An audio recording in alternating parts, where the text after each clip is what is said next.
Sea of Red, it's time for another Fireside Chat, the official podcast of Flames fans. It's go time. And we are back with another Fireside Chat after the first time the Flames have ever swept a New York road trip in franchise history. I'm Dan, as always, with Matt, and today we're joined by our old friend Kevin Olenick from the Shifts and Pucks podcast. How you doing, Kev? Good. How are you?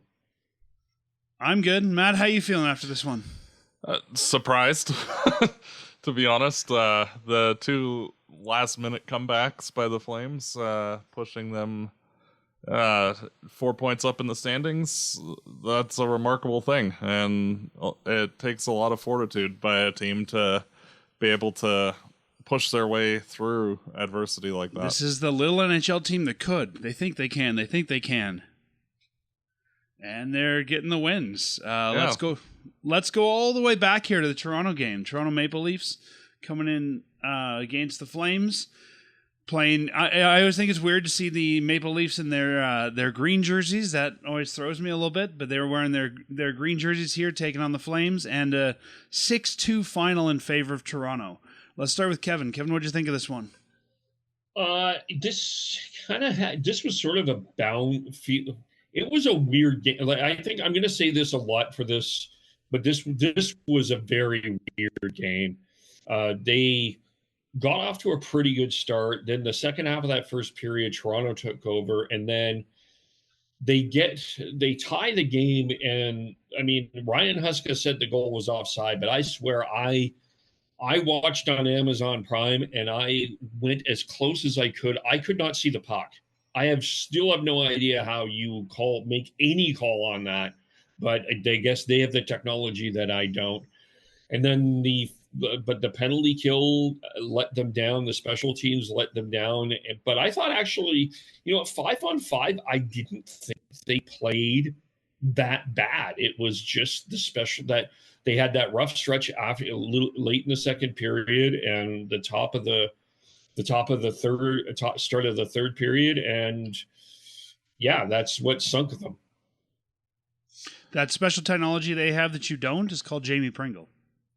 No, but it was the NHL that did the review, right? I think. Yeah, I guess they have an additional view that Amazon. I don't think Amazon has all of the video that is actually available to the NHL, and it's tough and frustrating, but there's not really much you can do either. But at the same time, it's a 6-2 win. That goal was not the decider here. No, I'm not saying it was. Realistically, the wheels fell off the wagon after that disallowed goal, and Calgary didn't really regroup at all at any point. Yeah.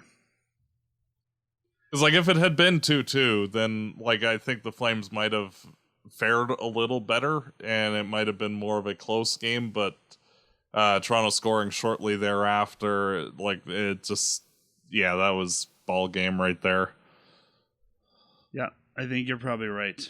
Good to see Dryden Hunt get his first point of the year in this one, assisting on the Kevin Ball goal in the third there. It's always nice when you get a call-up who's contributing pretty much right away. I still think Dryden Hunt could be an NHL number 13, so it's good to see when he's getting called up and being effective. Yeah. Anything else we want to say about this one, gentlemen? Not Dustin Wolf's fault.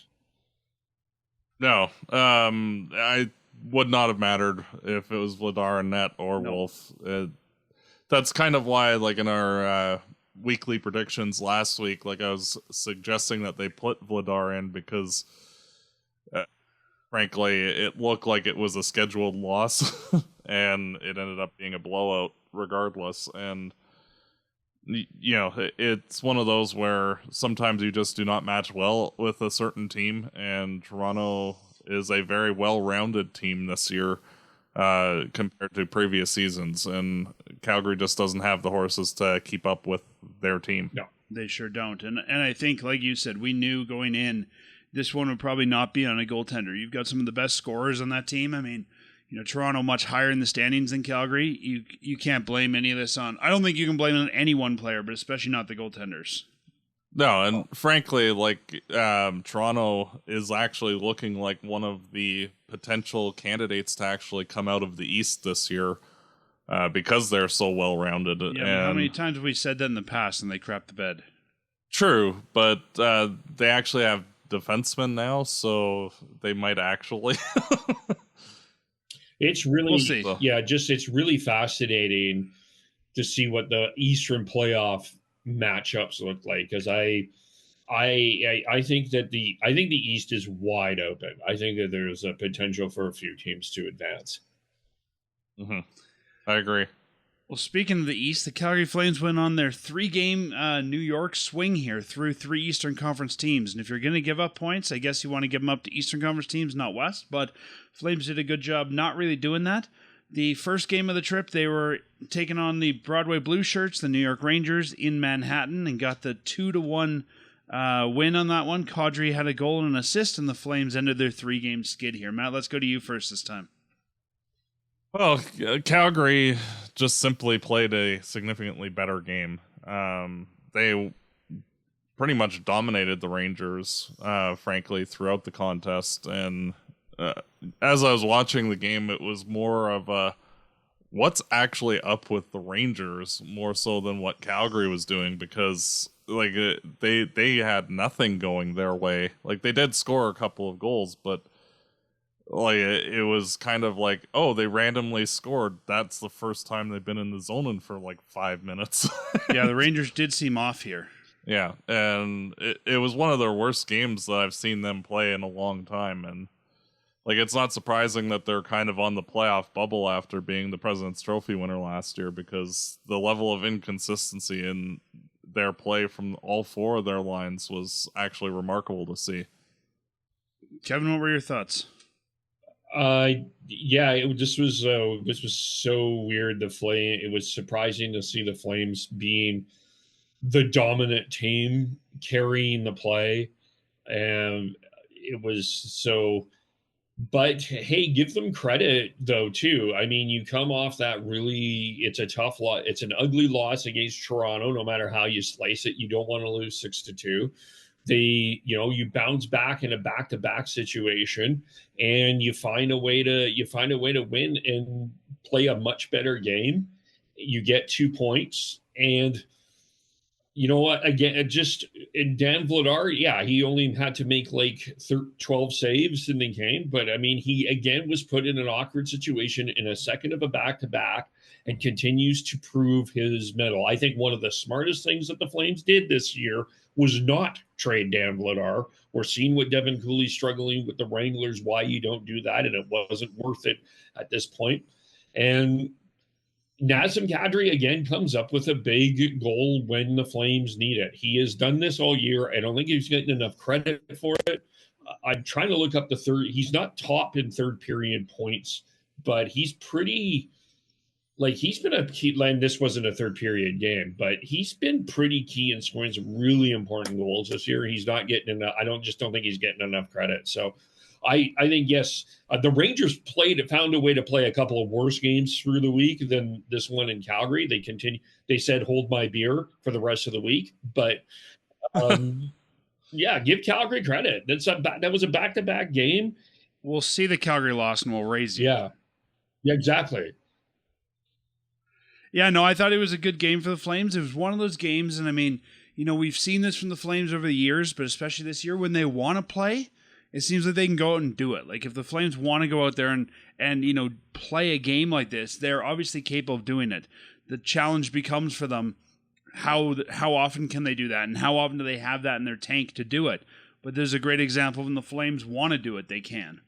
Well, and even like looking at the standings after the Toronto game, like Calgary was in very serious danger of falling into being one of the bottom 10 teams, and like their playoff aspirations evaporating entirely. And Calgary needed to win this game, and like especially after getting manhandled by Toronto, like it would not have surprised either of us if they had fallen off the wayside in any of the 3 games remaining. But to have that kind of resilient effort in the New York game and push back of, hey, we're still alive here, let's go, shows a lot of character from this team. Yeah. Yeah, And on that idea of staying alive, the Flames went into New Jersey, did the same thing, scored 4 goals in the third period. Talk about third period goals, Kevin, and got a 5-3 win over Jacob Markstrom, the New Jersey Devils. Always good, and I think Huberdeau even said it afterwards. Good to see Markstrom, but good to beat him as well. And another win for the Flames on the road. Who wants to start with this one? Why don't we go to Matt? Matt, what are your thoughts? Well, yeah, I was kind of making some jokes about Markstrom when the Flames were down 3-1. That don't worry about it. Markstrom's in net, and Calgary showed a lot of fortitude once again in this one, and shooting on Markstrom in practice for several years, that the top, over his shoulders is where to put the puck, and because he does not react upward in any way, shape, or form. So if you can pick this is the a guy corners, they've got a lot of video on.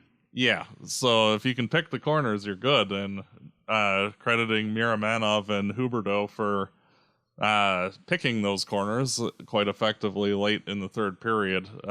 Just a very impressive comeback by the team. What were your thoughts, Kev? Well, I let's not forget. I mean, this was a great game from Dustin Wolf. I mean, there was one goal that went off Kevin Ball's butt in the net. And then he makes that big save on Dawson Mercer in the third period. Yeah, third period. That's you put that in your pocket. And this is just one of those games where the Flame, this was probably one of Connor Zary. You could kind of see Connor Zary trying to get it together. Danil Miramanov, after just kind of being in and out of the lineup, nice to see him get an important goal. And Kadri, they found a way in the third period. I didn't really think they played that bad during the game. I mean, second period probably worse than the first, but they weren't necessarily. I didn't feel like they were necessarily out of it. But again, I don't think they were out of it, but I don't think this was as great a game as the one before it. No. But this was kind of I thought this was a pretty typical Calgary Flames game. Yeah, and just a very good late, last 10-minute push to both find the equalizer and get the winner. Yep. And then the last one of the week, the Flames went to their final New York destination, taking on the New York Islanders, and obviously got the win in that one as well. The OT win this time against the Islanders as they wrapped up their New York swing, 4-3 over the Islanders. Kadri gets the win with 1:09 left, and then Huberdeau tied the game in the third as well. So two of those big veterans that we need stepping in on this one. Kevin, what were your thoughts? This was, I'm going to say was another weird game because it really felt both of these teams were trying to get this to overtime. They both wanted at least a point out of this. And then the Islanders scored late, and then the Flames respond right after that. Another big goalie moment. Dan Vladar makes a big save late in the third to send this to overtime, and Nazem Kadri again. I didn't think the Flames got off to I would argue this is a typical game where the first period they were a little off, second period they played a lot better, and and then the third period I felt was kind of even and very uneventful for the most part until late in the third. Matt Coronado had a really strong game. He had 2 goals. He hits 20 goals this year. So that's 3 players on the Flames in this 32nd ranked offense that have 20 goals this year. So, yeah. He also becomes the second player in Flames history to pull off what Ryan Pike is calling the New York hat trick, getting a goal against every New York team on the same trip. The only other guy to do it, Jerome McGinley in December of 99. Oh, yes, that's right. Yeah. Yeah, that line of Frost, Huberdeau, and Coronado has had a lot of chemistry. I've really like that line sticking together. No matter if Backlund gets when and if Backlund gets back, I'd like to see that line stay together. But yeah, I think you could easily put Backlund and Coleman as what is now your third. Sorry, go ahead, Matt. One thing I have to credit Kadri with is changing up his shot selection. Normally when he gets that kind of a shot that he had in overtime, he usually aims for the top corner. And if you see the replay, the Islanders goalie, his glove actually went up just a tiny bit, but he didn't have enough time to react to put it back down. And I thought the shot selection itself was a very good plan to throw the goalie off, because he was expecting the high shot, not the low shot. And it's always good to see guys mix it up a little bit and not be predictable. Yeah. And it gave the Flames a point just because of that very smart decision by Kadri. Yeah, and like you said, he's scouted one way, and anytime you can break that scouting report, you're going to have some success, because teams aren't going to know what to expect. Yeah. So a pretty good week overall for this team. After this week, the Flames still unfortunately sit just outside the wild card spot. After 69 games played, they have 33 wins, 25 losses, 11 overtime losses for 77 total points. Then the St. Louis Blues hold the last wild card spot with 79. They've played 2 more games than the Flames, however, and the Vancouver Canucks 1 more game than the Flame, and they're right below us at 76. And then Utah also 1 more game than the Flames at 75. So the Flames still barely hanging in there in a way, but still very much in the playoff hunt. Yeah, if the Flames actually win a game in either regulation and overtime, in the next 2 games to tie St. Louis, we will actually have the tiebreaker over the Blues, because we'll have 1 more regulation win than they do.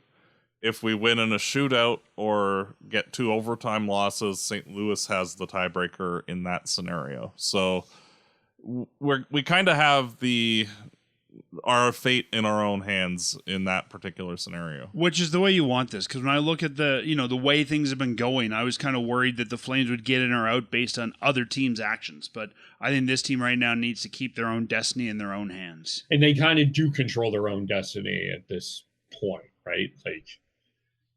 If you get through the games in March, because the Flames and Blues both have 4 games remaining, St. Louis has 2 games against playoff teams, Montreal and Colorado. Calgary has 3 games against playoff teams, Dallas, Edmonton, and Colorado. It's going to be tough for Calgary to match them on the scoreboard for those 4 games. But if they can be basically in the same position at the end of the month, Calgary's schedule actually in April is easier than what St. Louis has the rest of the way. So it'll be interesting to see exactly where we stack up after March is over. Yeah. So let me ask you both this question, and I'll go to Matt first, because we talked about this last week, and then I'll go over to Kevin. We were worried that the Flames didn't do well this week, that their playoff hopes would be dashed. They probably wouldn't be able to get back in that fight. Based on what we saw this week, Matt, how confident are you that the Flames still can legitimately make a run for the playoffs? I still don't view the Flames' odds particularly high, just because of the fact that they play Vegas twice, Colorado, Dallas, and Edmonton in their remaining games, and we've struggled mightily against good teams down the stretch. Like, the Flames realistically need to win at least 2 of those 5 games, and if they don't, frankly, like, the odds of them making the playoffs, like, they'd have to pretty much win out against everybody else. And like, just mathematically, you're gonna need too much help at that point. So if they can get their own work done, then they have a good chance. But like, they're gonna have to find a way to actually beat the good teams that they've struggled against, and that's not an easy situation for this team. Kevin, Shifts and Pucks covers not only the Flames but the Canucks, and Canucks had some big injuries this week. Do you want to tell us how that might impact the Flames' chances? Yeah, well, let me also just say one other thing that I think is a very parallelly interesting situation. A couple of interesting things just around that too. So Vancouver plays the Rangers before the Flames play the Islanders. The Rangers were horrendous for 2 periods, but they get kind of a goal that Kevin Lankinen needs. I mean, they outshoot the Rangers 39-12 and lose 4-3. And that fourth goal is one that Lankinen doesn't stop. And then you kind of look, and Dan Vladar makes that huge save late in the third period. And you wonder, if you look back on something like that, if that shoots the Canucks down.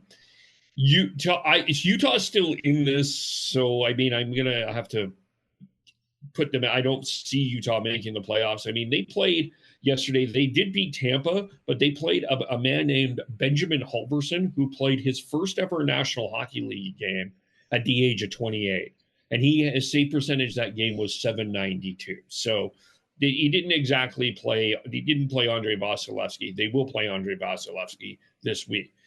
Yeah, so the Canucks injuries, it's just piling up again. You've got EP40, Elias Pettersson, the center, left the game with an injury. Do we have to clarify the name and the position? Yes, I know, because there's Elias and Elias Pettersson, the defenseman, number 25. That was the guy that hit Nazem Kadri during that Canucks Flames game. And then you, of course, you can change the Canucks to the Petterssons, because you also have Marcus Pettersson. But anyway, EP40 left the game with an injury. So did Niels Höglander, left that Rangers game with an injury. It looks like they are calling up Aatu Räty so we don't know how long these players are out. So does Vancouver just is the drafting philosophy here just guys with cool names? Well, Räty was Pettersson or Aatu Räty trade. So maybe the trade philosophy is cool names. You get confused by the Granlunds. You got two Petterssons. You got Aatu Räty. These guys have an interesting scouting department. Yeah. Well, here's your top three centers are going to be Pius Suter, Teddy Bluger, Aatu Räty. That's worse than Calgary's. Yeah, and not only that, Philip Hedl took a bad hit during the against Chicago with Jason Dickinson, and he's not on this trip. And we don't know where Thatcher Demko is on the trip, so he has to start eventually here. But Kevin Lankinen has started 10 of the last 11 games. You wonder how worn out he is. So I don't in terms of Vancouver, you don't know what's going on. Utah, I'm sorry. I know that the hipsters are loving the Utah Hockey Club. I just have not bought this team at all. I think their blue line is fine. Their goaltending and their forward group is not elite. I have kind of always felt that St. Louis is the team to beat in this, but the Calgary Flames are not going away. That's the thing. They're not the Flames. I don't think are going to flame out here, right? No. I think that they're going to be one of the teams that's fighting till the very end.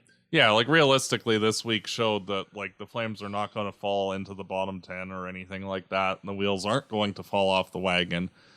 It's just, okay, are you going to end up finishing ninth like we all kind of feared at the start of the year? And frankly, realistically, that is the most likely position that the Flames finish, and we'll just have to see if they can manage to elevate just a little bit past the Blues. But the St. Louis, since the Four Nations Cup, has been 11-2-2, so... And two of their next four games are against Nashville, so that's pretty much as 4 points. As much as we're talking about strength of schedule, we also anticipate the Flames are going to lose all these New York games. So strength of schedule only means so much there too on paper. Yeah, true. Nashville beat Toronto yesterday, right? So they're going to have some pride. And and I'll just say this: even if they do finish ninth, who cares? Really, I think there's still a benefit, because you've gotten Matt Coronado in tough games. You've gotten Connor Zary in tough games. Morgan Frost is playing Michael Backlund's position, and he's never played a defensive role in this position. You're getting good goaltending experience out of both Dustin Wolf and Dan Vladar that will help at least you with Wolf in the future. You're seeing a really good Kevin Ball develop into a really solid defenseman. Even if they don't make the playoffs, there is a lot that's going to be a big benefit to come out of this. For sure. Like I don't see. I'm not like I'm not buying that they end up missing the playoffs, and it's just we don't get that top 10 pick again, and it's like I think there's a lot that can be benefited from this. Yeah, I totally agree with you. I think that the benefit. I mean, even if they make the playoffs, I think we can all agree they're not going to make it out of 7 games. No. So you get a little bit of playoff experience, but I agree with you, Kevin, and we've talked about this. I think that there's a lot of great building that can come from this and things that you can do in order to, look ahead and go, okay, this was a great year for the development, like you said, of Coronado, who played mostly in the AHL last year, Dustin Wolf. I would even say Frost and Farabee are developing with this team. Like, a great year for Jonathan Huberdeau. I think it really positions the Flames well for next season, even if they don't make the playoffs. Yeah. Well, and that Frost and Farabee trade has really helped this team to more or less find replacements for Backlund and Coleman moving forward. And filling out 2 middle 6 spots effectively with this team and getting a little bit more skill also does not hurt. Yeah. And I'm just going to remind everybody, if the Flames do not give up this pick to 2025 to Montreal, they have to give it up to Montreal. Oh, they don't.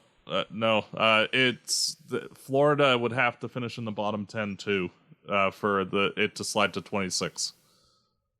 So, and they're like 29th or something. But they still have to give up this first round pick at some point, though. Yeah, it would. It would be Florida's pick. Yes. It wouldn't be Florida's pick. Yeah.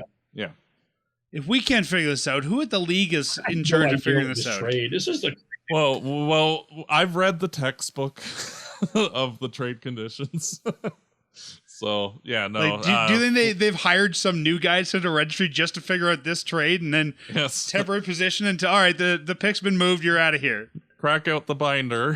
Here's the whole list of trade conditions. The Seth Jones to Florida trade now is involved in this first round pick.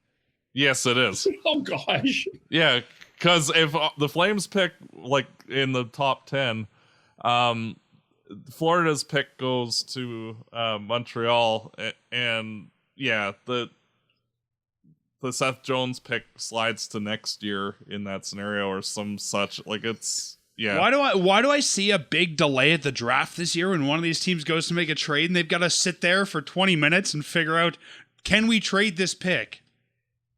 Yeah. The NHL just saying to all teams, never again. None of you ever do this. Look, if you guys think you can trade the pick, fine. We'll make, if everyone's happy, we'll trade the damn pick. It's one of those where, if the conditions is longer than 3 lines on a paragraph, no. Period. Stop, We're just going to reject it. Yeah. If the pick is made before 8:30 p.m. on draft day, then we'll throw in a 4th. If it's after 8:30, we'll throw in a 7th.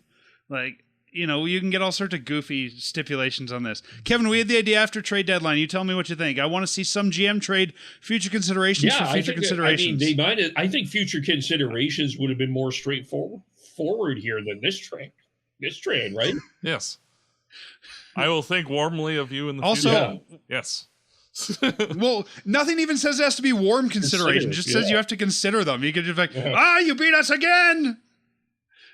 I also want to see somebody trade present considerations. Like, as we do this trade call, thank you I'm for considering your consideration.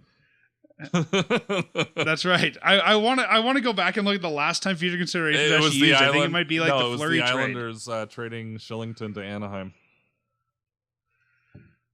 Yeah. Okay. So Colorado didn't want to consider Oliver Shillington, but the Islanders did. Yeah. Well. Yeah. But not at the current time. They wanted to consider him 5 minutes later.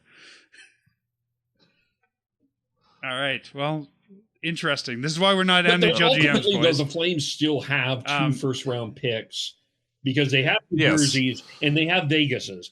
And by the way, can we that New Jersey trade is looking like a massive, I think, steal by the Flames. Massive steal. And all things considered, that everybody wanted Alexander Holtz. I think we can agree that Kevin Ball was the better decision. Yes. I think the Flames got the better deal by holding off on that one. And realistically, New Jersey without Hughes is not very good, and they themselves might fall down the standings quite a bit because they're not far off from, being in the question of whether they make the playoffs or not as well. The Flames might end up with a near top 10 pick anyway, just because New Jersey struggling down the stretch. So, on that Markstrom deal, you guys tell me what you think, but I was thinking about this. I think that's the first trade that Conroy made that was really for value. Like last year, he made a lot of deals to get guys out of here. He had to get out of here. Yeah, he got some good deals, but they were not hockey deals. They were kind of deals to get rid of pieces he had to get rid of. And I think getting something. The draft, instead he was of able giving away for nothing. Yeah, and I think by the draft, he was able to reposition. I think that one, the one that came, I think, shortly after, which is the Mangiapane deal, like that's where he started to say, okay, let's make beneficial deals for us. Yeah. I agree. Yeah. And he used that Washington trade. Another piece. That Washington pick Kev. ended up going to Philly as part of the Frost Farabee trade. Yeah. And it wasn't ours. You won't miss it too much. And that seventh that we had to give up to, which I still think is funny, is one we probably won't miss either. No, and realistically, like Kuzmenko and Peltier are not guaranteed to be in the NHL next year, let alone with the Flames. So getting value for them and maximizing the return from Mangiapane to get to high quality middle six players for this team, like that's just a win all the way around. For sure. Just a quick note here from this week. Mackenzie Weegar did not play in the Islanders game. He was out with a lower body injury. I was worried that this might be a long-term injury. Kevin, you said that you read that he'll be back by Tuesday, thank goodness. Yeah, Huska said they expect him to be back for Tuesday. So let's hope so. Touch on wood, but that's the case. If it says on the internet, it must be true. Yeah, well, it was Eric Francis that reported it, so I do give him a little bit of a more credence than others because, I mean, he's follows the team everywhere. So whether you like Eric what, you don't pay attention to @RandomFlamesFan9 on Twitter? But yeah, I mean, Mackenzie Weegar's been their best defenseman this year. I mean, considering the partners he's had to play with, other than Joel Hanley, I think Weegar has been phenomenal this year. I agree. Yeah, and I think Weegar's been fantastic. I think Ball's been really good, as we talked about in that Markstrom deal. I think it'll be interesting to see what Ball signs for when it comes to negotiation this summer. But this is a guy that the Flames need to lock up long term. Yeah, that is a contract where, like, if the Flames wanted to go 5, 6, 7 years on Ball, by all means, go for it. There's no need to play around. Might as well lock him up long term. And even if you're giving him slightly more than present day value, might as well. You can afford it. Yes. Yeah. This is for a future discussion, but even these Flames contracts that are coming up, I think we're going to have to have I think we're going to have to grade them realistically because they're probably all going to have to be overpays because of the current political climate right now. I think I would not be surprised if they're more than Flame fans are willing to expect on all of them, including Dustin Wolf, Connor Zary, Coronado, Ball. I think that they're going to be. Yeah, I think we'll have to wait and see what that what that political climate looks like when it's that time. And then the other thing to remember there too that a lot of fans don't is the NHL pays in US dollars. So as the Canadian dollar goes down, these contracts are actually costing Flames ownership more than they were probably budgeting for, and that could become a problem as well. It is something to just keep an eye out. Like, I'm not trying to bring politics into sports, but what is happening, it does impact. Yes. Yeah. It does, yeah. I mean, that was, I'm not saying they'll get this dire again, but that was, in the 90s when we lost Quebec, when we lost, some of the Canadian teams, when we lost, Winnipeg. The Flames almost. Yeah, Winnipeg. The Flames almost. That was part of it, is that the dollar values sucked. And I'm not saying we'll get to that point again, but we can have that discussion a little bit later when we talk expansion. But I think that we definitely have to keep an eye on that. And it might just mean the Canadian teams can't spend to the cap in some cases, and maybe that changes their outlook for a couple seasons. Yeah. Kevin, you wanted to chat about head coach Ryan Huska. What about Huska do you want to chat about? Well, I don't know if you guys have seen this, but I've seen a lot of criticism given to Ryan Huska. Even Robert Munich, Ring of Fire, wrote a column this week on Huska's performance and the good and the bad about this. And I'm kind of curious where everybody is at. I'm going to tell you where I'm at. I will grant that the Flames have gotten a lot of their success this year because of goaltending. I mean, we have talked ad nauseum about the 32nd ranked offense, but I think going into this year, I don't know if we were expecting them to be any higher than 28th when we looked at the skill on this team. I think that here's a few things that I am kind of struggling with when we're criticizing Huska. He lost Anthony Mantha and Justin Kirkland at the beginning of the year. And Mantha was counted. I think we can agree Mantha was counted on for something at least to the trade deadline. And Justin Kirkland, while he was found money, I think he probably would have been more consistently the fourth line center than Kevin Rooney. He also lost Brad Larson in November to a family matter, and he is not returned. And that was a major replacement to Mark Savard last year. And he also has, let's not forget the other injuries. Michael Backlund now, Connor Zary, Igor Sharangovich has been injured late in the preseason, and I still think he's trying to find his game. I think it's been a struggle for him all year. And so, I mean, that's part of the offensive production that has been down. I just think that Ryan Huska has faced a lot of more adversity than people have realized in front of him. Like, you can argue about his deployment of 3-on-3 or lines. I don't know. I think Ryan Huska, for the team that he has, I think he's done a really good job. I'm not saying that he's been perfect. No coach is. But I think he's brought considering what happened, what was here before, a legend or not, Brian Huska has brought a calm, professional demeanor. He has kept this team in a pretty positive light, even when they haven't played well. He hasn't thrown a player under the bus. I think the way that he's handled the goaltending situation, I know that there's a lot of people that want to run Dustin Wolf out there all the time. I think with Huska and Jason LaBarbera, I think that they've handled that goaltending situation very wonderfully. And I think it's been part of the reason why they're in the playoff race. And the re-jig of Jonathan Huberdeau, I mean, I think that Ryan Huska is not getting enough credit for the player that Jonathan Huberdeau has become. He's become a guy that's killing penalties. We never expected Jonathan Huberdeau to kill penalties when he was acquired in this trade. Saying with the Matthew Tkachuk trade, I mean, and people were like, it was a disaster. And Jonathan Huberdeau is going to score 30 goals this year.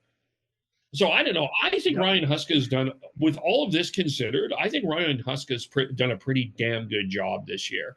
I don't buy that he's been carried by goaltending. I think the coaching staff has done a pretty good job overall, but I'm curious where maybe I'm missing something here. Well, realistically, like the Flames, like if you look at rosters around the NHL, like everybody accurately, I feel, projected them to be a bottom 5 team. And if the Flames didn't kind of go into like a defensive shell and, maximize the goaltending to their best abilities and try to basically win every game 2-1, and go in with that mentality, like the Flames would be down with Chicago and San Jose and Nashville at the very bottom. But, Huska's been a very good defensive-minded coach throughout his career at all levels, and has been very good at developing defensemen into NHL players. So the fact that like the Flames are seeing guys like Huberdeau and even Frost getting some opportunities in a defensive manner, And you're seeing a defensive defenseman in Kevin Ball taking a huge step this year. And the defensive positioning of all the players helping out guys like Wolf and Vladar is a testament to his expert coaching. And to me, like, if the Flames make the playoffs, he should be a finalist for the Jack Adams, which is a lot to say, especially considering all the adversity that you listed that this team had coming into this year. And like the team has bought in fully, and the approach that this team has is remarkable. And like Calgary for the longest time has not really had any cohesive sense of togetherness in terms of the direction they're going. And like they've gotten by skill in past years, but you know, like you're seeing everybody pulling in the same direction, and that comes from the top down and the bottom up, and everybody is pulling together. And like there's no reason why the Flames should be where in a playoff spot or in the conversation for a playoff spot at this point in the season, if not for the expert coaching and all of the players buying in. Yeah, I mean, I'll give my thoughts on this. I think the thing that we have to think about when we have this discussion is where the team is at. And, you know, we've had these talks on this program before, and I think Kevin and I have had these on his show that, you know, do I think that Huska's the right guy when this team's ready to run for the cup? Maybe. I don't know yet. Is he the right guy for a rebuild? Yes, I think he is. And, you know, like you said, there's been a lot of adversity. I think, though, if we're going to talk about some of those challenges, like with Larson and that, we also have to talk about the strength of Craig Conroy in the same conversation, because he's built a great staff that allowed them to make the call up from the AHL and has allowed them to work together and that sort of thing. So I think they're hand in hand in a lot of ways. But Huska's giving developmental opportunities. Huska's letting these guys try things. He's letting these guys grow. He's letting these guys do what they need to do. I think during the rebuild, you want a player's coach, and he is a player's coach. When Darryl was fired, it said that the management asked the players, who do you guys want? They want Huska. Well, you got Huska now. Like, you know, I think that this is exactly the coach the team needs at this point. Will another coach get a little bit more out of this team? Maybe, but I think it would be at the detriment of some of the development of this team. I think you maybe wouldn't see, you know, Coronado getting some of the shots. I think you might not have seen Pakal getting some of the stuff that he's got this year. I think if we're looking at what the team needs right now, Ryan Huska is the right guy, and I hope that, you know, they will keep him here as long as he's that guy. I think that, you know, you can ride this coach for at least 2-3 more years. Yeah, I agree. I mean, and I mean, like, you got to give the Flames players some credit as well, as Matt did. Like, you got this team, like, I mean, the drama. And I think the reason we're giving the team credit is because they want to work for this coach. Well, yeah, and I think that this is like there's a cohesion with this organization right now. I mean, everybody has been talking about, well, why would Kadri want to be here? Why would Coleman want to be here? Why would we? They obviously see something within this organization that wants, that they believe in whatever the vision is. So you may not see it. You may believe that the idea is find that top 10 pick to build your franchise around, but this team is wanting to stick together. And yeah, I think and from everything I've heard, this is the best dressing room environment the Flames have had in a long, long time. And I think a lot of that comes down to the coach and what this coach is allowing these guys to do, and, you know, sort of finding the right leaders internally. Yeah, exactly. And I mean, even a guy like Joel Hanley, I mean, who has always, I mean, he talked about how he's always thought of himself as a seventh defenseman, and now he's shown himself to be a top 4 defenseman. And it's probably, it may not be with the Flames. It's quite likely not be with the Flames, but he may get a pretty hefty paycheck in the off season from some team. And I think that Huska deserves some credit for that. And even like, and you know, like even for, we'll get into this a little bit later when we talk about expansion, but I think that helps players going forward, right? And, you know, I mean, you hear a guy like Joe Thornton talk about how much Mike Keenan meant to his career, even though that was a painful situation. You could see a guy like Joel Hanley saying, look, thanks, Ryan Huska, for allowing me to play 2 or 3 more years in this league and provide for my family at and I think that's a great way to look at this. I think guys like Hanley, even guys like Kadri, guys like Huberdeau, guys like Coronado, I think at some point in their career or when their career is done and you hear that speech at the end of the career, thank you people, I think a lot of times you can pin how good a coach has been by how many guys talk about them later. And I think Huska will be one of those guys, a lot of these guys say, yes, Huska was important to my development. Yeah. Well, even like the bounce back from Jonathan Huberdeau, like we've seen players like Skinner in Buffalo when, things went off the rails, they just basically stayed there. And, giving Huberdeau, different challenges, like being a defensive player where he hasn't been, like, being a Florida Panthers fan as well, like Huberdeau was never a defensively responsible player. He was very much like McDavid, and how we criticize him up north with Edmonton, where it's just all offense all the time. And like Huberdeau's game is the most well-rounded that it's ever been in his career. And he is also responding to the team where, like, in the past 2 years, like, he was looking for guys to pass it to, and instead he's like, oh, well, I can actually do this myself as well. And, changing his mindset and, the coaching staff working with him to reimagine the player. Like, I don't think anybody expected Huberdeau walking into this season to be on the verge of 30 goals. Like, he's on pace to beat his career high. And yeah, and that's kind of what I was saying, Matt. Like, I think, at the end of the career, we might see he or Huberdeau say, Huska really helped me get a second act out of this career. Yeah.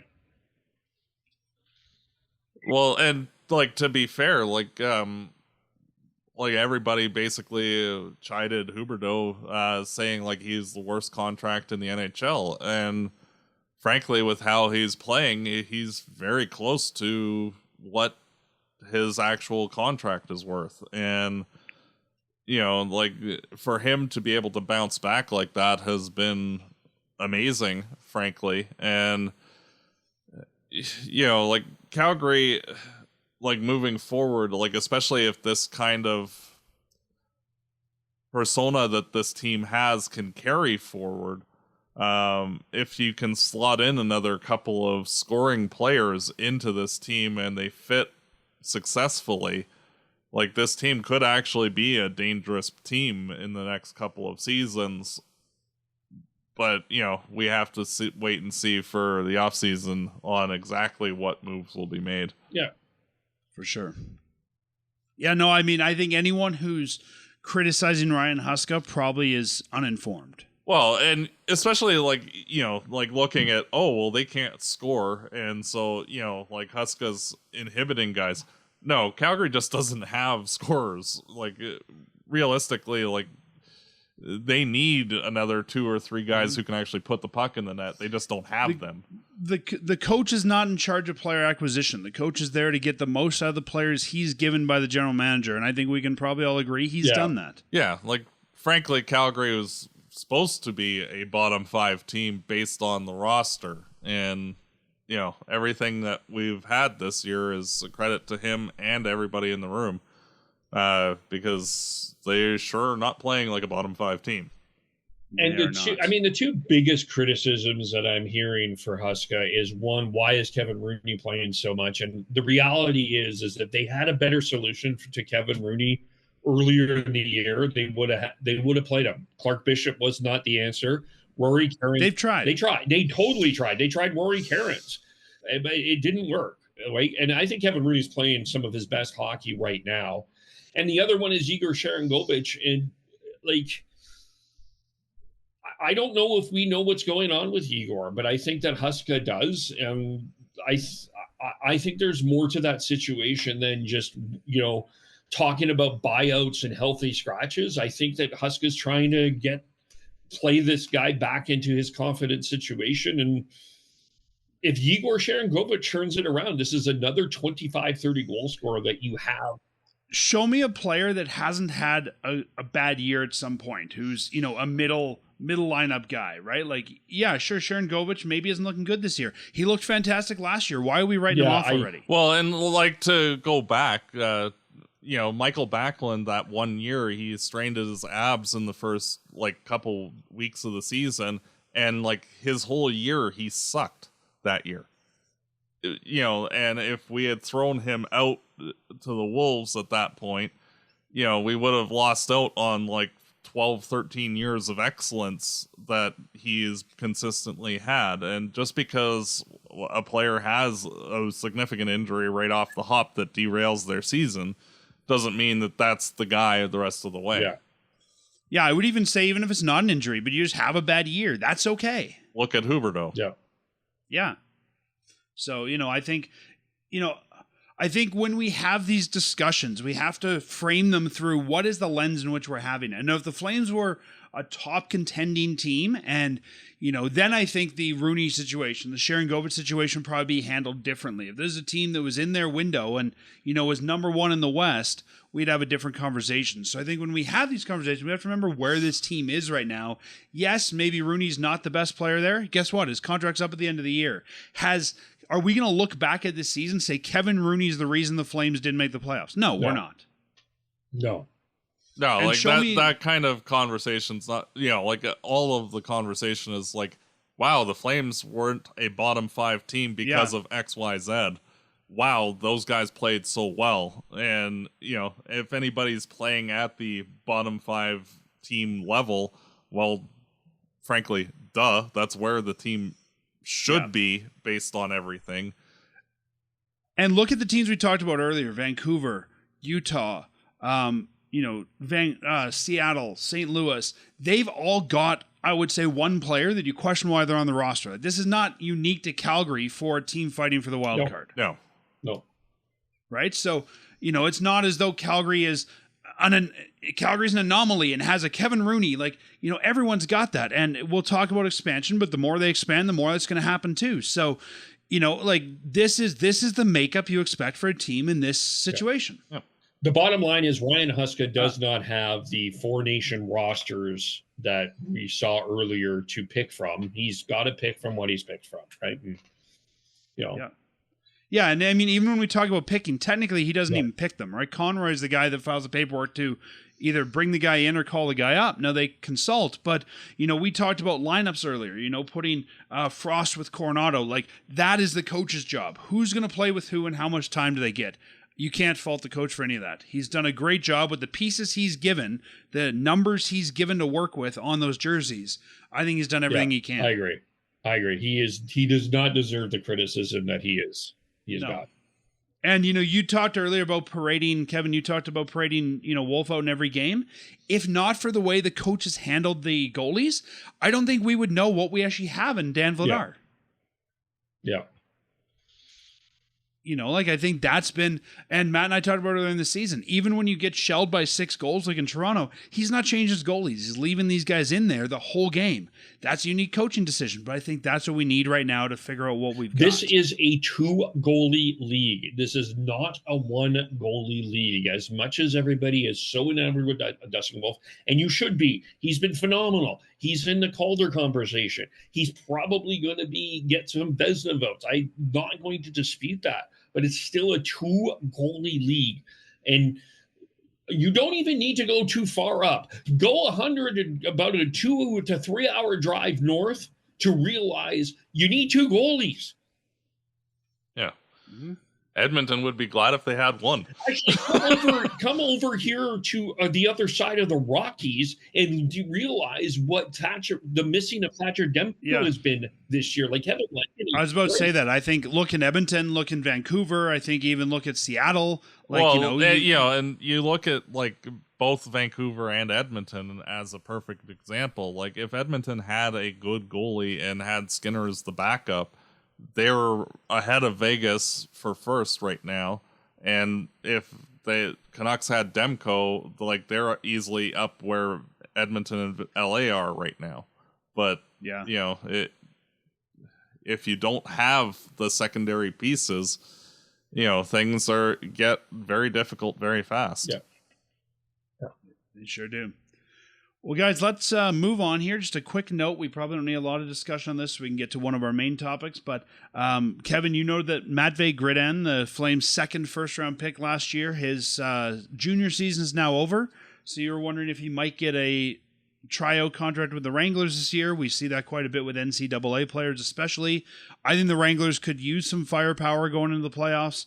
I think that'd be a great idea. What do you think? Yeah, I think that's a great idea as well. I mean, I know that most of the focus this year has been on Zane Parekh and his phenomenal year with Saginaw, and that might be a Memorial Cup run. Who knows? But, Matvei Gridin, he could be a guy that plays in the NHL. Even if he doesn't, it's a guy that I think can help the Wranglers. And you're just building on that Elias Lindholm trade. You get Hunter Brzeskowicz, who I think will play games in the NHL eventually. I don't know if it will be next year, but I think we will see him in the NHL. We'll probably see Matvei Gridin play games in the NHL. So that turned out to be a really valuable trade and another piece of part of this rebuild. You need elite players, but you also need depth. And the Flames have done a really good job on developing on the depth part. They still need to work on the elite player part, but they're stacking the bricks on depth, right? So this is a good ad here. Good for Gridin. Yeah, no, I see no issue if they want to turn him pro. You can't expect him to necessarily be the top star there, but even just to be around the program, to be in a pro practice, to understand what it's going to take to turn pro when it's time, I think that's a great idea. I agree. And I just want to briefly mention, the Flames had such a good draft last year that, if they did a redraft, they probably have 3, maybe 4 first rounders from their picks. Henry Muse has been amazing, and Jacob Battaglia as well, in addition to Gridin and Parekh. So, credit to the Flame scouting staff. And Gridin is looking like a very slippery sniper with his junior team, and some of the goals that he scores, he just blows by the other team. So that explosiveness is something that the Flames have lacked in their prospect pool. And, if he can translate his offensive game to the NHL level, he could be a very good secondary scorer and potential top 6 forward if he can click. His offensive abilities are in the same conversation as both Zari and Coronado's. So, it's nice to see, and hopefully that he can get some experience with the Wranglers and, start taking those next steps up the ladder. This is a guy I think the Flames are going to have to be patient with. He's not a guy you're going to want to, have in a flaming sea in the next, 1 to 2 years. No, it's going to be much the same with Coronado and Zari, where it's 2-3 years and then, slowly bring them in. Not a immediate thing, but, just encouraging for the next steps to be taken, and hopefully that occurs for him to round out this year, and hopefully he has some success with the Wranglers if he gets assigned there, and looking forward to having a good year next year. Just a shout out to Trevor Neufeld for pointing this out, but the Henry Muse trade was a trade with the Philadelphia Flyers. They traded draft picks on the draft floor. That got them both Luka Misa and Henry Muse, actually. So, so we fleeced the Flyers twice in a year. Yeah. Yep. Yeah. So, well, and that's part of the reason why I like seeing their draft from last year. That's why I was a little bit champing at the bit to get more draft picks at the trade deadline. But now we know why the Flames probably had to give the 7th. It's probably all right. You guys already fleeced us once. Give us something. So the trade was to the Flyers, a 4th round pick, which was Heikki Ruunanen. So I should correct this. It was Luka Misa that was part of that trade, but a 5th round pick in 2024, which is Luka Misa, which many are high on, and a 6th round pick in 2024 with his Eric Jameson, who might turn out to be something as well. So, yep. Well, good work to Craig Conroy, as we were saying earlier.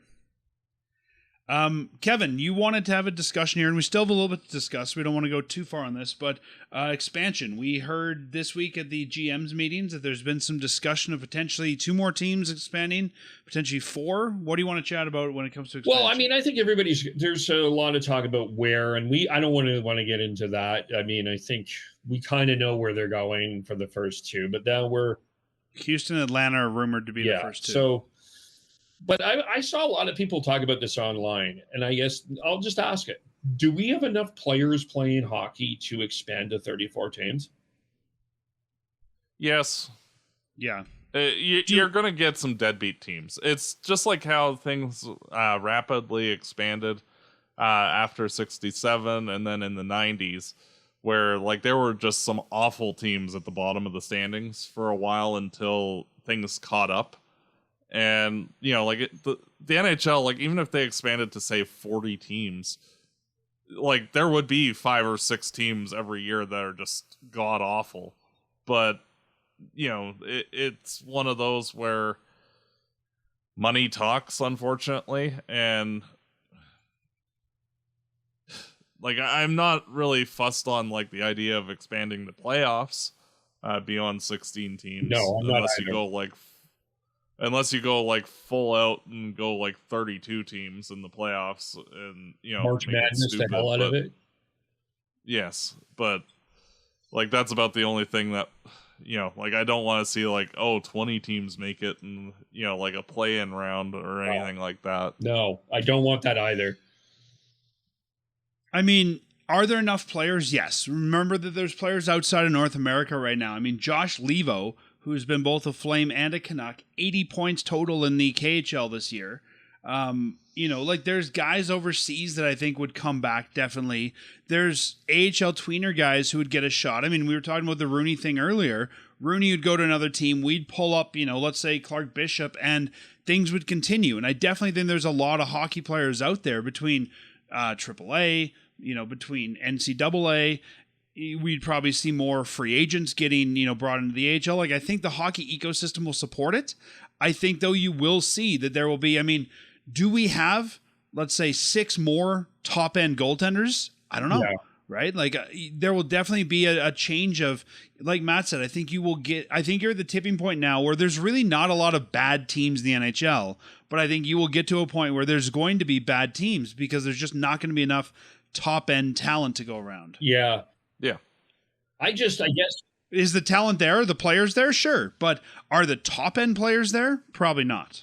No, and I mean, like, I think one of the things that I'm just wondering a little bit about is I'm wondering if we're seeing the NCAA overtake the CHL in terms of quality hockey. I feel like we have been for the last few years. I feel like the NCAA seems to be a better route for younger players. It feels like it, and I think that's going to change with the new transfer agreements. Yeah, I hope so too. I hope that all gets figured out. And I also think that the CHL, in this NHLPA agreement, I think the CHL and AHL has to come up with a better agreement for players to play in the AHL from the CHL. Like, I don't think it should either be CHL or NHL. I think that there has to be another option for development.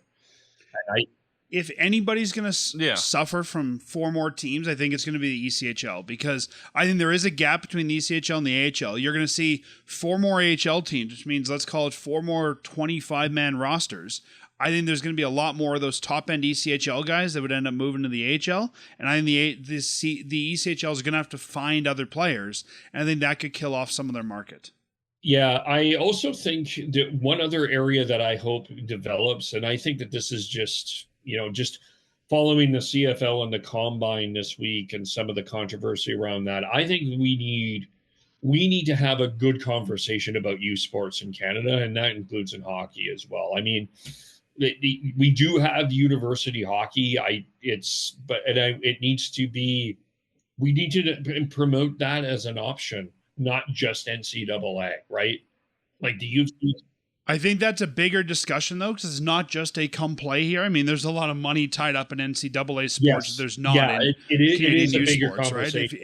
If you can get a free ride to go play in the States versus pay your own way to play at the U of A, that's not really a conversation for most of these players. No, that has to change. No, I totally agree. But like that, there's a And does that have to change? I don't know. I mean, I don't know if that's the culture we want in Canadian universities. I think that's another discussion for another day. Yeah, but the point being is there's now and there is a number of options of how to get yourself to the NHL, which I think is a good thing. And the development part, I think, always is an important thing as well. And I think the other part of this, just that I'm thinking about, and maybe a bigger discussion, do we have enough quality? Maybe this is something that I talk about with Tyler on Shifts and Pucks, as he is a referee. Do we have enough good officials for a 32, 34, 36 league? I mean, if you add 2 more teams, you're going to add at most 1 more night a week or 1 more game a night, let's say. So do I think there's probably enough AHL officials out there? Sure. Yeah, like realistically, it's not like you're adding like another 15 refs. No. It's, like 5 people. Yeah. 6 Even if you people. add 4 more teams, that's at maximum 2 more games a night. Can we find 2 more reffing teams? I'm sure we can. It's just the question is it going to be the quality that we need? But we always how would you say like in the playoffs, like the best referees get picked anyway? Yeah. So I think like honestly, like it's okay if you have some bad referees because they will get phased out and cycled through. It's not quite the same like with the actual players. And I mean we've got referees in other countries too, right? I mean the IHL has refs they use for their tournaments. There's some refs over in Russia and Sweden. Like, I see no reason you couldn't pull the SHL's lead officials in and say, great, you're coming to the NHL now. We'll pay you 3 times to come over. Like, there's refs out there that we haven't even seen. Yeah. All right. Well, we're in good shape. Good. I just thought it was an important question. I mean. Oh, yeah. Anytime somebody talks about expansion, says they want Canada to have another team, I've said the best way to do that, put another team in Atlanta. Every time you do, it comes to Canada. Calgary, Winnipeg, you want the Quebec team? Put it in Atlanta. It'll be in Quebec in short order. Yeah. So that's the strategy for us to get our Quebec team. Yep. Don't tell the NHL we figured it out, but we figured it out, gentlemen. Yeah. That and trading for futures. We should be a GM team. Yes. Yep. We'll be the first GMs. Matt, you're in charge of the goalies. I'm in charge of the forwards. Kevin's in charge of the defense. Let's go. Yep. And since you only have 2 goalies, you can also be in charge of food promotions and scouting and stuff like that. Excellent. But anyway, if anyone's looking for a GM at the end of the season, give us a call. We come as a package. Well, you did apply on Mondays, Wednesdays, and Fridays. I'm the GM. On Thursdays and Tuesdays, Matt's the GM. Weekend is Kev. Exactly. Anyway, let's look ahead to the week that's coming up. The Flames, as we said, came off quite a run this week on the road, 4 games on the road, which was a lot, though not a huge trip. I mean, it's all through New York. They got a couple days off now. They'll take Sunday and Monday off, and then they will come back to the Dome to play the Seattle Kraken on Tuesday, a 7 p.m. start time. Thursday, they host the Dallas Stars, a 7 p.m. start time. And then Saturday, the Battle of Alberta, an 8 p.m. start time against I was going to say our friends, but anything but our friends up the highway in Edmonton. Last week, we didn't do great with our predictions. I thought we'd lose 4. Matt thought we'd win against New York and lose the rest. Why don't we let our guest make a prediction first for this week? Okay. 3 games in the docket, my friend. Well, I'm going to say I think they lose to Dallas. And Seattle and Edmonton, Seattle is such a weird team because the last time they played, Calgary played a really solid 55 minutes and still lost. The Kraken played 5 good minutes. And you got Edmonton that is no McDavid, no Draisaitl as far as we know, although Draisaitl is supposed to be back before McDavid.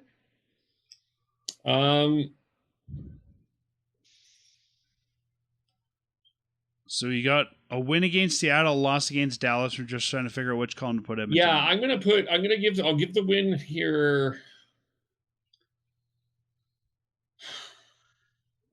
I'm trying to figure out. Kevin, you think about it. We'll go to Matt. And we'll come back to you. How about that? Play Vladar here as well. Yeah, go to Matt. All right, Matt. What do you think? I think that every time this team tends to get on a roll, they tend to struggle mightily. So I'm actually going to go 0-3 this week. Oh, wow. Okay. Yeah, just because, we won 3 in a row. Yay, we're pushing for the playoffs, and then the wheels fall off. So that's, I think, a very reasonable prediction. I mean, this Seattle game should be winnable. Yes. Of all these three, this is the one that should be winnable. The Dallas game is going to be tough. Dallas is a better team than they were last time we saw them. We saw this with Colorado facing them recently, too.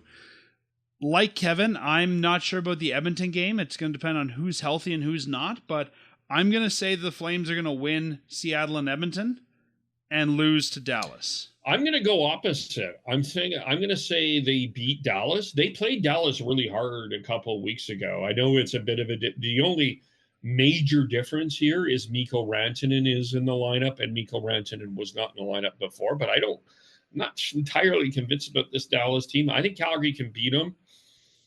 I think they lose to Seattle, and I think they beat Edmonton. So I think they lose to Seattle and beat Dallas at Edmonton. And I think they play Vladar against Dallas. Interesting. So you think they'll lose to? Sorry, you think they're going to win Dallas, lose Seattle, and Edmonton? They'll beat Dallas and Edmonton. They'll lose to Seattle. They played Edmonton really tough as well, by the way. They did, yeah. That's interesting that you think that they will lose. Like, you're thinking they're going to lose the one game that should be the win this week. That's kind of interesting. Yep. Yeah, Seattle's and that would be on brand, too. It is on brand. Yeah, I'm going with the on-brand Flames. There you go. Matt, where do you put Vladar in? As Kevin said, I'd put him in the Dallas game and Wolf against the other two. I'd run Wolf all 3 this week. You've got the rest. You've got 2 home games. I think I'd give Wolf some easy teams, some hard teams, see what he can do with them. They do have a 3-4 the week after, where they go to Colorado. They got Colorado and Utah back-to-back next week. And then, so they got a 3-4 here. So you could run Wolf all 3. I wouldn't be surprised, but at the same time, I think they're kind of, I still would probably. If it was on the road, I'd probably put Vladar in because you've got 2 days off and then a home game. I think you could play Wolf a little bit more this week. What if you throw Vladar to the Kraken and give Wolf the Stars and the Oilers? If I was going to put Vladar in, I would put him in against the Kraken. Yeah. I don't know. I think, especially with like Rantanen in the lineup against Dallas, I'm not sure that Vladar is the guy I want out there. I think you need Wolf to see those top stars for development. And Edmonton, I think we have to play our top goaltender. Yeah. Yeah, for sure. I mean, if for nothing else, that is in our minds a must win. Even if it's not on the scoreboard, it is just because of the rivalry, and you've got to play your top guy. Quickly before we leave here, do either of you guys think that this week could be make or break for the Flames? Yes. Let's say No. Yeah, if they go 0-3, you can stick a fork in them, they're done. But if they get 2 or 4 points, they're still in it, but the road gets tougher. If they manage to win all 3, then hey, we might actually do this. So it'll be interesting to see. Like anything more than the minimum of 3 points, I think will be very positive for the Flames potentially making the playoffs. But 2 or less, we're basically, you might as well stick a fork in them. What do you think, Kevin? And the reason why, if we were the Utah Hockey Club, I would say yes, this is make or break it because they're 4 point. Flames are only 2. I mean, 0-3 would not be great, but you got You're also not dropping any points to any teams that are right behind. Yeah, and the other thing is next week. I think next week is make or break. You got Colorado, you've got Utah. That's the make or break it for me. The Canucks are on the road all week. You've got the Devils, Islanders, so a similar road trip. You've also got the Blue Jackets and the Jets, and the Jets are going to be hungry to play them again because of after their horrendous performance. The Blues they got Nashville today, They got the Canadians, and then they got the Predators again. And Utah is heading to Florida. Lightning, Panthers, and then the Blackhawks on Sunday, and they got the Red Wings tomorrow. So I would argue this is more of a make or break for Utah than it is for Calgary. I think next week is make or break for Calgary. Makes sense. Speaking of Utah, I don't know if you guys saw, but the trademark that's been renewed is the Utah Mammoth. So it's expected that next year they will be the Mammoth. Which of the options, the Mammoth is probably the best. With Yeti off the table, that's probably the best option. Yeah. I kind of liked the hockey club name. Am I the only one? Boo. Boo. Yes, you are. Hiss, boo. I kind of think it's kind of cool. I don't know. It just... I still don't understand what the difference between a hockey team and a hockey club is either. Hockey club sounds like something you played at lunch hour in school. Yeah. We're not soccer. Like FC is fine for soccer because it's kind of a traditional thing there.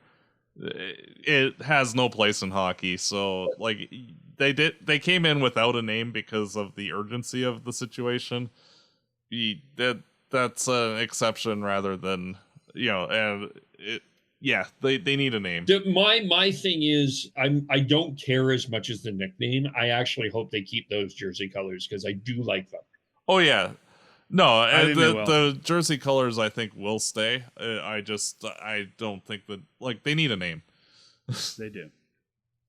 The Utah Mammoth Hockey Club. There you go. There we go. That's not bad. All right. Well, Kevin, do you want to let people know where they can find you more if they're interested in hearing you talk about the Flames, the Canucks, or any other teams? Yeah, follow me on social media at KEVOLE. Of course, Shifts and Pucks. We try to do once a week with the Flames and the Canucks, but I guide the traffic on weeknights on News 1130. So it's usually that's in Vancouver. So guiding those roads. So we try to do once a week. Sean will occasionally host the Canucks ones. He's done actually most of them this year, to be honest with you. So we talk Canucks, we talk Flames. I also like to try to talk other NHL because I do think we can learn from other organizations what it means for your organization, whether you cheer for the Flames or the Panthers or anything else. So I do like to broaden that in. Unless you cheer for the Oilers, then there's no hope. Yes. But find us where fine podcasts are sold and follow us on social media. Shifts and Pucks, Facebook, YouTube, Twitch, subscribe wherever you get your audio. And Matt, do you want to take us out? As always, go Flames go. Fireside Chat is hosted by Dan Stevenson, co-hosted by Matt DeBorg. This episode produced and edited by Peter Marino. Fireside Chat is licensed under a Creative Commons license. For full license details, visit firesidechat.ca.